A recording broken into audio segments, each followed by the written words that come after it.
Hi everyone, so I'm back and I am going to read chapter 13. That's exactly where we left off when we left school on March 13th. So if you remember correctly, in the last chapter Mrs. Brisbane had talked about retiring and she couldn't decide whether she should or not. So she's been waiting and waiting to decide whether she's coming back for the year. And also they had that Wacky Wednesday, because remember she's been really trying to get Heidi, raise your hand Heidi Hopper, to raise her hand before she speaks. And so she played that game, and it's where everybody could shout out the answer, and Heidi realized, hey, it wasn't fair that everybody was getting the answer before her and Mrs. Brisbane couldn't hear her. So here's chapter 13. It's called The Big Break. That was the wackiest Wednesday ever, wasn't it? I happily squeaked to Og when we were alone. Boing, boing, he twanged. And weren't you happy to see Heidi raise her hand? I asked him. All I heard was a huge splash, but it sounded like a happy splash to me. I was so excited about our funny day, I jumped on my wheel and spun as fast as I could. When I got tired of that, I spun the wheel the opposite direction for a while. I was tired and happy by the time Aldo came in to clean the room. Hola, amigos, he said when he arrived. I'd figured out some more Spanish by then, and I knew that hola meant hello. Hola, right back at you, I squeaked. Aldo was cheerier than ever since his Spanish test was over. He hummed and sang and waltzed his broom across the floor. The nightly show Aldo put on was better than anything I'd seen on television at my friends' houses. When he finished, he offered me bits of lettuce while he ate his sandwich. Well, amigo, it's time for me to say adios and move on. He stood up to arrange his bucket, broom, and rags on his cleaning cart. I won't see you for a while. I hope you enjoy your trip, wherever you are going. Aldo was saying strange things again. I was so stunned, he was halfway out the door before I could squeak, "But I'm not going anywhere!" It was too late for him to hear me. He was gone. I didn't think I was going anywhere, but Aldo seemed pretty sure. The contract, I told Og. If Mrs. Brisbane doesn't sign the contract and she retires, I might be going away. Og didn't respond. Maybe he was as worried as I was. After all, if I went away, he'd probably go away too. As I lay in my sleeping hut that night, I thought about my future.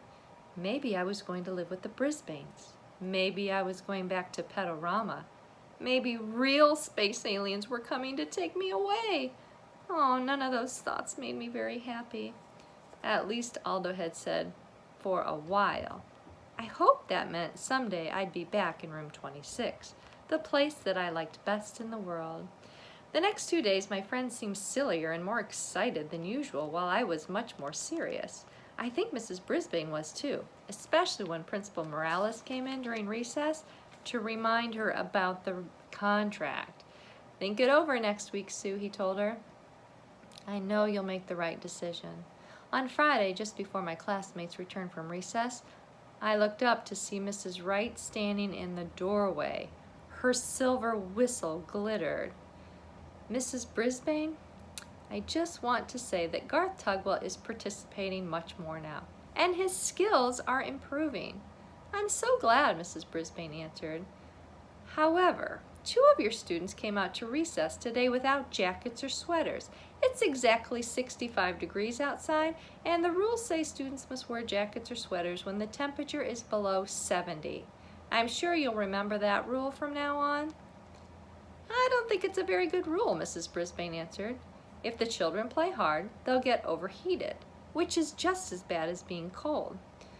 Mrs. Wright did something funny with her eyebrows, and they came down low over her eyes. I think that's called a scowl. If you don't like the rules, then why don't you make a proposal to change them? That's why the principal has a suggestion box outside of his office. Well, now that's a good idea, Mrs. Brisbane said. I think I will. The bell rang and Mrs. Wright left. Thank goodness. Ooh, Mrs. Brisbane made a fist and pretended to pound her forehead with it. Oh, maybe I won't miss this place so much after all, she said. think she was talking to herself, but I heard her say it. "But we miss you," I squeaked. "You have to stay."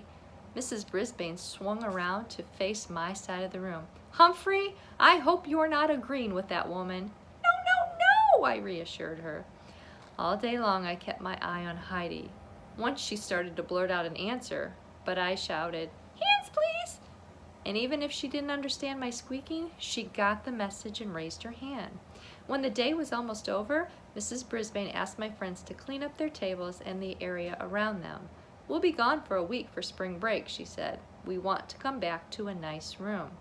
Spring break? Was something going to be broken? And where were we going for a whole week? "Eek!" I squeaked. Heidi's hand shot up. I was proud. When Mrs. Brisbane called on her, she asked, "Where will Humphrey and Og spend vacation?" "Humphrey and Og will be at my house," the teacher answered. A few kids groaned, and she asked what was wrong. "I wish I could have Humphrey for a whole week," Garth said. "Me too," Miranda agreed. Knowing that Sweetums could get back in Garth's yard, and knowing that Miranda has a dangerous dog, Clem, living at her house made me very, very, very glad I was going home with Mrs. Brisbane. I knew I'd be safe there, and maybe, just maybe, a small hamster with a plan could convince her to sign that contract and come back to room 26. All I needed was that plan. "Bert, are you here?" Mrs. Brisbane opened the front door of her house. Bert didn't seem to be around. "I'll bet he's in the garage," she said. She put my cage on the living room table. I'd better bring Og in. It was nice to be back in the Brisbane's house. Next to my cage was a vase of pink and white flowers. Mrs. Brisbane always had flowers in her house, real ones.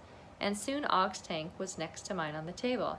"Nice to be back, hey, Oggie?" I asked my companion. "Boing," he twanged. I do like visiting the Brisbanes, I really do. But the thought of never seeing my friends in room 26 was still a worry. If Mrs. Brisbane didn't sign that contract. Mrs. Brisbane left again, and when she returned, her husband came in his wheelchair behind her. A smile now replaced the grumpy old frown he had the first time I saw him. "My two favorite buddies," he exclaimed when he saw us. "Boy, have I missed you." "You spend so much time in the garage you wouldn't know if they were here or not," Mrs. Brisbane said in a teasing way. "I used to spend my time cooped up in an office. I love having that whole garage all to myself," he said. "I'll have to show you my latest creation, a 3-story birdhouse." Mr. Brisbane liked to make things. The best thing he'd made was a large cage extension with all kinds of wonderful places to hide, swing, and climb. "I guess you're happy to have a break," he said to Mrs. Brisbane. "Yes, I am," she said, "especially after today." Ruth Wright, that's Mrs. Wright, complained that I let some children go outside without sweaters when it was 65 degrees instead of 70. Is that all school has become? Rules about sweaters and fire drills instead of teaching children to learn and grow? "It never will be with you around, honey," he answered. She said I should put my suggestions in the suggestion box. Well, I have a suggestion for her. Mrs. Brisbane was getting pretty heated. "I suggest you come out and see my birdhouse," he said, "and after that, we can order some Chinese food and watch a movie." Mrs. Brisbane gave his cheek a little pinch. "You're the smartest man I know," she said. Maybe Bert could find out a way to get her to sign that contract. The next morning, Mrs. Brisbane went shopping for new spring clothes. As soon as she left, Bert came to talk to me. "Humphrey, I've got to go somewhere, and it just occurred to me that it would be a very good idea for you to come with me."